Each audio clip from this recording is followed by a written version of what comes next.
If you clicked on this video, you probably know that we are in the multiverse saga of the MCU, and in honor of the Loki Season 2 Episode 1 premiere occurring this coming Thursday, today let's recap everything you need to know about the multiverse within the Marvel Universe.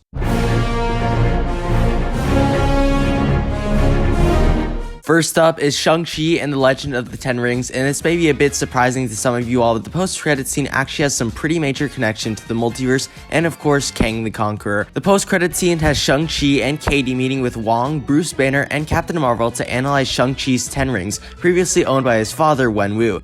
They then find that the 10 rings are sending a beacon or message to someone that they don't know. But if we look at Ant-Man and the Wasp Quantumania, which is a project we'll get into a bit later, we can see Kang's empire within the quantum realm, which had sets of large rings emitting quantum energy that look very similar to Shang-Chi's 10 rings. This led us fans into thinking that the rings could be sending a message towards the one and only Kang the Conqueror. And while we don't have a full confirmation on this, it does tell us how major of a character Shang-Chi will be in the multiverse saga. Now we get to the main star of the show with Loki in Loki Season 1, and we begin in 2012.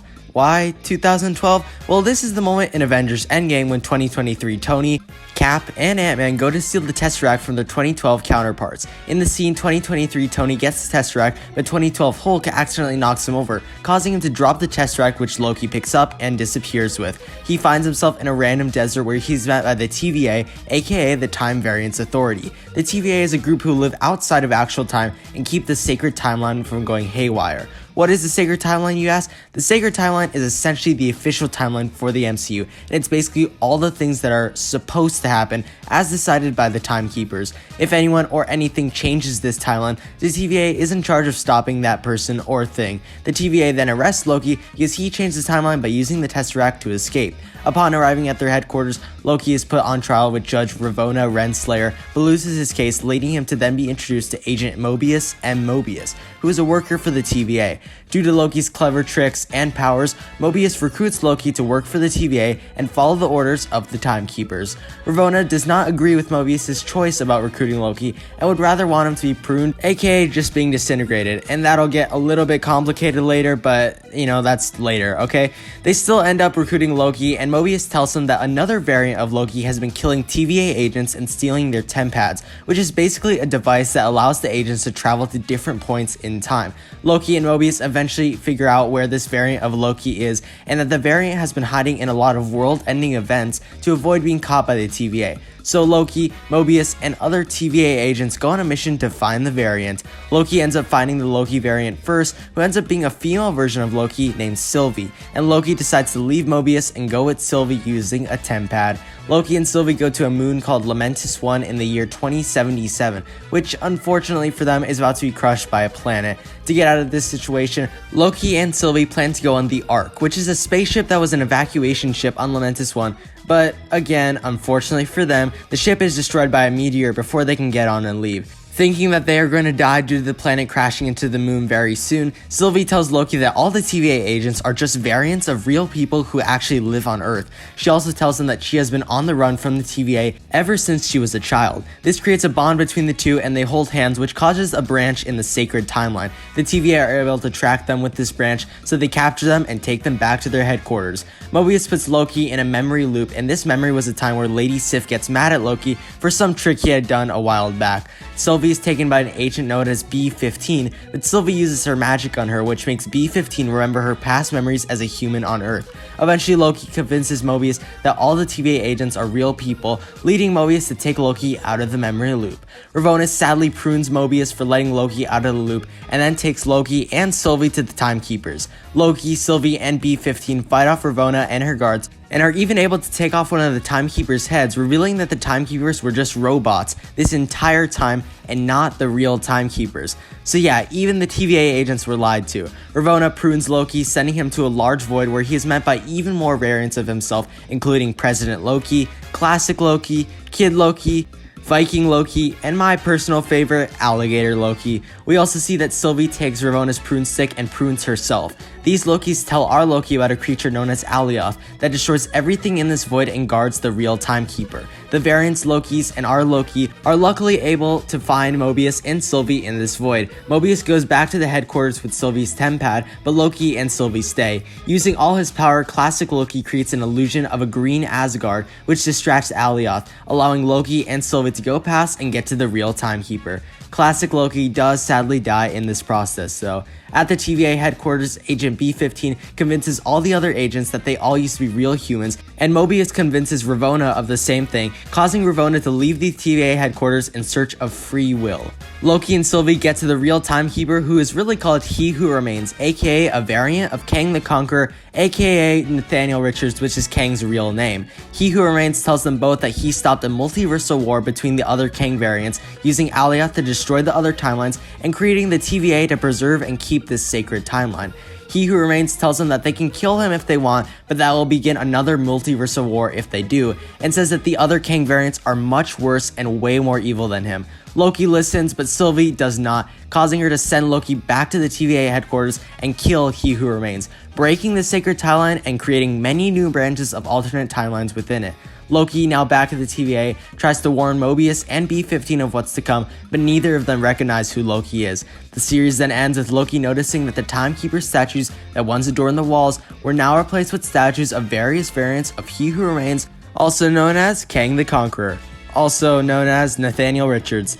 Yeah, okay, so that was a lot, and there's gonna be a lot more information after this, so get ready. The end of Loki Season 1 leads us right into Marvel's What If. Of course, Loki Season 1 ends with the sacred timeline being broken, branching out multiple new timelines and universes for the MCU, which of course some being all the universes in What If. What If takes stories from the MCU and makes one change to them, which of course changes the entire course of events, essentially making these their own universes. We are introduced to Captain Carter, which is what if Peggy Carter took the Super Soldier Serum, a universe where the Avengers and practically the entire world fall to a zombie invasion with only a few Avengers left in the world and many other universes and characters, giving us lots of different universes and characters that could play a major role to future MCU multiverse project. On to Spider-Man No Way Home, which is probably one of the most beloved MCU films post-Endgame, which I totally agree with. While we won't be going through the entire movie here, Peter Parker and Doctor Strange get into a lot of multiversal shenanigans here, so let's get right into it. Of course, in Spider-Man Far From Home, Spider-Man's identity as Peter Parker gets revealed to the entire world by Mysterio,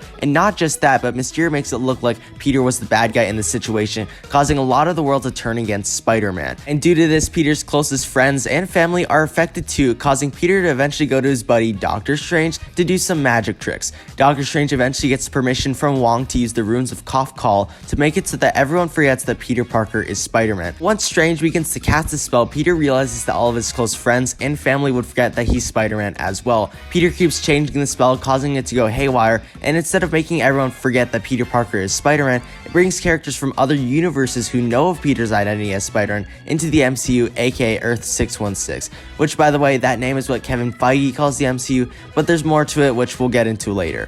These characters include Willem Dafoe's Green Goblin, Alfred Molina's Dr. Octopus, Thomas Hayden Church's Sandman, Jamie Foxx's Electro, and Reese Ifan's Lizard. Of course, these are all villains, some who were part of the Sam Raimi Spider-Man trilogy, and some from the two Amazing Spider-Man films. Speaking of those universes, the end of the film brings Tobey Maguire and Andrew Garfield's Spider-Man into the MCU's Earth 616, and we find out that they had been there for about a day and a half at that point. They help our MCU Peter Parker, played by Tom Holland, hear the villains and eventually get them back to their own universes. So yeah, this film was huge for the multiverse in general, but of course was more cool for how much nostalgia it brought to so many people, but multiverse-wise, it does give us a mere glimpse at how many awesome characters we could see in future MCU projects, and also how major Spider-Man and Doctor Strange could be towards the future of the multiverse saga. Then there's Doctor Strange in the Multiverse of Madness, which added quite a bit of information to the multiverse itself. First, we are introduced to America Chavez, who is a 14-year-old girl that has the ability to produce star-shaped portals that allow her to travel the multiverse and essentially go to different universes. She gained her powers from experiences that were performed on her when she was younger. In the MCU's Earth 616, Wanda Maximoff finds out about America with the Darkhold. She sends interdimensional beings to America in hopes of getting her power so she can travel the multiverse and get Vision and her children back. America gets help from Doctor Strange, but not the MCU's Earth 616 Doctor Strange. This is one from a different universe, and he's got a ponytail. He fails at saving her from one of the beings, causing America to open a portal, leading her to the MCU or Earth 616. Here she meets our MCU Doctor Strange, who also decides to help her, and they end up going on a grand multiversal adventure and eventually get to Earth 838, where they are captured by this universe's Baron Mordo, who is an enemy of Strange on Earth 616. He takes them to the Illuminati, which is a team of leaders from different superhero factions of Earth 838. These characters include Mr. Fantastic, Captain Carter, Maria Rambeau aka Captain Marvel, Black Bolt, and of course, Charles Xavier. Like No Way Home, this was just another film just to show how grand the multiverse is, and of course throw in some awesome cameos for these nostalgic characters. But they all die in like 2 minutes. But hey, that's okay, and besides the point. The last big thing that this film introduces us to is the idea of incursions. Incursions are essentially when two or more universes collide with each other, destroying both universes, and this happens when there's prolonged multiversal travel, which is exactly what Doctor Strange and America Chavez did for this entire film. So in the post-credit scene, Strange is met by a character named Clea, who tells him that he caused an incursion. So they jump through a portal, and who knows where they go from there, but it's more multiverse stuff to know, so yay. Oh yeah, also the film tells us that whatever you dream is actually something that one of your multiversal variants is doing in the moment. So yeah, I guess my variant is living a great life, but having some pretty mediocre dreams. The film also has a lot of different variants of Doctor Strange from different universes, and it's crazy to see the different worlds that they live in. Next up has to do with the Ms. Marvel TV series, and this is going to be a very short section, but it does also connect towards Kang, similar to how Shang-Chi did. For anyone that watches the show, we know that Ms. Marvel uses a bangle that she wears on her wrist, and for a while it was thought that this was the source of her power, until we find out that she is actually a mutant ever since she was born, and the bangle just kind of unlocked that power for her. Well, when the bangle is used, it also gives off the blue quantum energy and writings that look very similar to the ones on the 10 rings, and of course Kang's own large rings in his quantum realm empire. And in the post-credit scene of Ms. Marvel, we see that the bangle is causing some problems, switching around the places of Ms. Marvel, Captain Marvel, and Monica Rambeau whenever their powers are used. So hopefully in the Marvels releasing this November, we will finally get some answers as to how all this connects to Kang, the multiverse, the 10 rings, and of course the Marvels themselves. Ant-Man and the Wasp: Quantumania was the first project of Phase 5 and fully gives us the evil Kang the Conqueror, and while we did see a version of Kang in Loki Season 1, aka He Who Remains, this version is definitely a much stronger and eviler Kang that is going to be more like to the ones we will see in the future of the Multiverse saga. Yeah, I know, lots of information there, but the multiverse can be quite confusing sometimes. Now, this Kang in Ant-Man and the Wasp: Quantumania, who I'll just call Kang from now on, was exiled from the Council of Kangs and banished to the Quantum Realm because he wanted to kill all the other Kangs and was a large threat towards them. And for those of you who don't know what the Council of Kangs is, it's basically just an assembly of millions of different versions of Kang, and we'll get more in depth with this when we get to the post-credits scene of Quantumania. Throughout the film, Kang attempts to use Scott Lang, aka Ant-Man, to rebuild his throne, which will let him travel through time and space. Kang's whole plan here is to conquer more worlds and universes and to create more empires for himself. Obviously, by the end, Ant-Man, Wasp, and Cassie are able to stop this Kang and destroy his Quantum Realm empire. But we do still see how powerful Kang is and how powerful the other variants will be. I mean, this guy has killed multiple Avengers in different universes. You're an Avenger. Have I killed you before? Plus, his suit just gives him these crazy power blasts that can just annihilate anyone in his way. This Kang is presumed to be dead by the end of the film, but the post-credits scenes do give us some more info on Kang and the multiverse. The first scene introduces us to the three leaders of the Council of Kangs, known as Immortus, the future Kang, Rama-Tut, the Egyptian Kang, who could later be connected to Moon Knight, by the way, and the Scarlet Centurion, who we don't know too much about but is also very futuristic of Kang. If you want to learn more about Kang in the comics, we actually created a video on it a little while back, so we'll leave the link in the description below if you want to watch that. But yeah, these three Kangs find out that the exiled Kang was killed, which worries them, leading Immortus to call every version of Kang from every universe. We pan out to a stadium filled with millions of different Kang variants, so these guys will be a huge threat towards the Avengers. The next post-credit scene gives us Loki and Mobius once again sitting in an old-timey auditorium for a presentation on time travel by Victor Timely, aka another version of Kang, or Nathaniel Richards to use his real name. But this scene gives us a hint at what we could be seeing within Loki Season 2, as well as how important Victor Timely could be towards the overall story. And now we get to the very last piece of information that you need to know, and this may surprise you all, but it's actually from Sony's Spider-Man Into and Across the Spider-Verse. And I know that we don't really know how connected this universe is to the MCU, but Miguel O'Hara does mention our very own MCU Spider-Man, played by Tom Holland, along with Benedict Cumberbatch's Doctor Strange. And I know Kevin Feige says that the MCU universe is Earth 616, but then we also see the one and only Miss Marvel, played by Iman Vellani, making the argument that the universe is Earth 1999-99. As much as Kevin Feige can make us think that it's 616, it is 199999. Whatever guys, it's all very confusing, but very similar to Tobey Maguire and Andrew Garfield's appearances as their iterations of Spider-Man and Spider-Man No Way Home. Into the Spider-Verse takes all of these different Spider people like Miles Morales, Gwen Stacy, Penny Parker, Spider-Ham, Spider-Noir, and of course we can't forget good old Peter Parker, or if you really want to be technical, Peter B. Parker. Into the Spider-Verse just further introduce us to the idea of the multiverse and the fact that there are so many different worlds and universes out there. But Across the Spider-Verse really gives us some of the crazy things. In Miguel O'Hara's Spider Society, we meet lots of Spider people, and I mean a lot.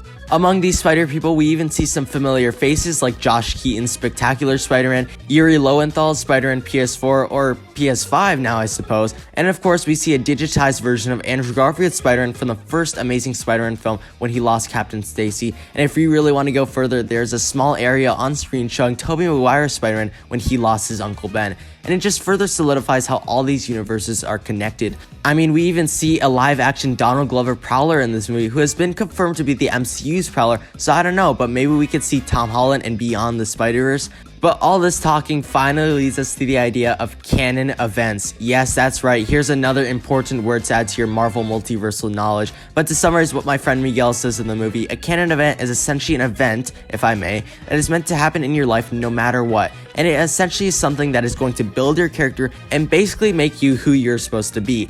So everyone, if you're going through a tough time right now, just remember it's a canon event and you will get through it, okay? But if you break this canon event or prevent it from happening, it can destroy your entire universe and all the people who inhabit it. So make sure you are all experiencing your canon event at some point, or I suppose you could pull a Miles and do your own thing. For example though, Peter Parker's canon event was his Uncle Ben dying, saying the words "with great power comes great responsibility," which eventually leads Peter to use his newfound powers for good, making him the one and only Spider-Man.